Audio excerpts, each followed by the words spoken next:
সারা দেশের সব জায়গাতেই প্রবেশ করেছে দক্ষিণ পশ্চিম মৌসুমী বায়ু। নির্ধারিত সময় 8ই জুলাই থেকে 6 দিন আগে সারা দেশে পৌঁছে গিয়েছে বর্ষা। এবছর বর্ষা 3 দিন আগে আন্দামান ও নিকোবর দ্বীপপুঞ্জে দুয়ারে কড়া নেড়েছিল। বাংলায় বর্ষা এসেছিল 8 দিন আগে, তবে আটকে ছিল উত্তরবঙ্গেই। এবার দক্ষিণবঙ্গেও বর্ষার প্রভাব ভালো। সপ্তাহে বড় দুর্যোগের আশঙ্কা তৈরি হয়নি। ভারী বৃষ্টির সম্ভাবনা রয়েছে উত্তর ও দক্ষিণ 24 পরগনা, নদিয়া, মুর্শিদাবাদ এবং বীরভূমে। বজ্রবিদ্যুৎ সহ বৃষ্টির সম্ভাবনা বেশি রয়েছে পূর্ব পশ্চিম মেদিনীপুর, পূর্ব পশ্চিম বর্ধমান, দক্ষিণ 24 পরগনা এবং বাঁকুড়া জেলাতে।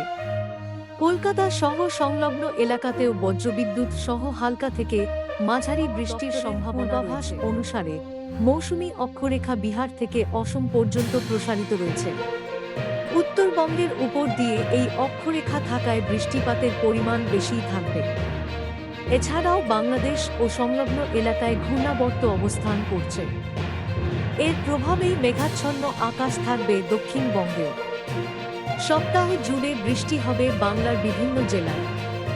উত্তরবঙ্গের উপরের দিকের 5 জেলায় ভারী থেকে অতি ভারী বৃষ্টির দুর্যোগের আশঙ্কা না থাকলেও উত্তরের আকাশ থেকে সিঁদুরে মেঘ সরছে না।